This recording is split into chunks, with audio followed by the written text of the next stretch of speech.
ஒரு நாள் தான் சேலம் வரீங்க. சரி, முக்கியமான இது அவங்க ஏற்கனவே நீங்க வகித்த கட்சி பைலா பத்தி தெரியும். அது வந்து அதனால உங்களுக்கு சொல்றேன். நான் அந்த கட்சியில இணை பொதுச் செயலாளராக 2ஆம் இடத்தில் தலைவர் பொதுச் செயலாளர் உங்களுக்கு தெரியும். அவர் பேருக்கு இருப்பாங்க. இணை பொதுச் செயலாளராக இருந்து அந்த கட்சியை வழிநடத்தியவன்.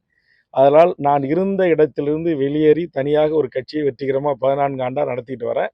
இருந்த ஒரு கட்சியை பற்றி இப்போது நான் எந்தவித கருத்தும் சொல்வதில்லை. அது அவங்களுடைய அப்பா மகனுக்குரிய பிரச்சனை அல்லது அந்த உள்கட்சிக்குரிய பிரச்சனை. அவர்கள் கூடிய விரைவில் தேர்தல் நெருங்க நெருங்க பேசி தீர்த்து கொள்வார்கள் என்று நான் நம்புகிறேன்.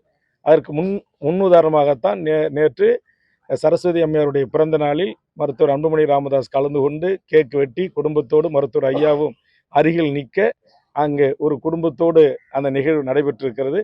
கண்டிப்பாக காயங்கள் மாறும். நிச்சயமாக காலம் மருந்தாக அமையும் என்று நான் நம்புகிறேன். அதை தாண்டி நான் இருந்த ஒரு அரசியல் கட்சியில் இப்போது வெளியேறி தனி கட்சி தொடங்கிய பிறகு அந்த உட்கட்சி விவகாரத்தில் நான் எந்த கருத்துக்களும் பெரிதாக தமிழ்நாட்டில் எங்கேயும் சொல்லியதில்லை. நீங்க சொல்லியதில்லை. முன்னாள் எம்எல்ஏ காவேரி கூட ஜி.கே. மணி ஒரு பிரிக்கிறதுக்கான அதை நான் சொல்றேன். அது உள்கட்சி விவகாரம். அதை குறித்து பேசுறேன். காவேரி வேற கட்சியில தான் இருக்காரு. அவர் இப்ப கருத்துலாம் வெளியே சொல்லியிருக்காரு. அவர் சொல்லுவாரு, நான் சொல்ல விரும்பலன்ட்டு. அவர் கட்சியில 2வது தலைவராக இல்லை. ராமதாஸ் அன்புமணி அண்ணுங்க போன மருத்துவர் அன்புமணிக்கு உங்களுக்கு தெரியும். அன்புமணிக்கு ராமதாஸுக்கு அங்கே வந்து எல்லா தளத்திலும் களத்திலும் ஒரு மிகப்பெரிய தளபதியாக இருந்து பணியாற்றியவன் நான். ஆனால் அந்த இடத்துல இருந்த நான் இருந்த என்னுடைய பழைய வீடு அது.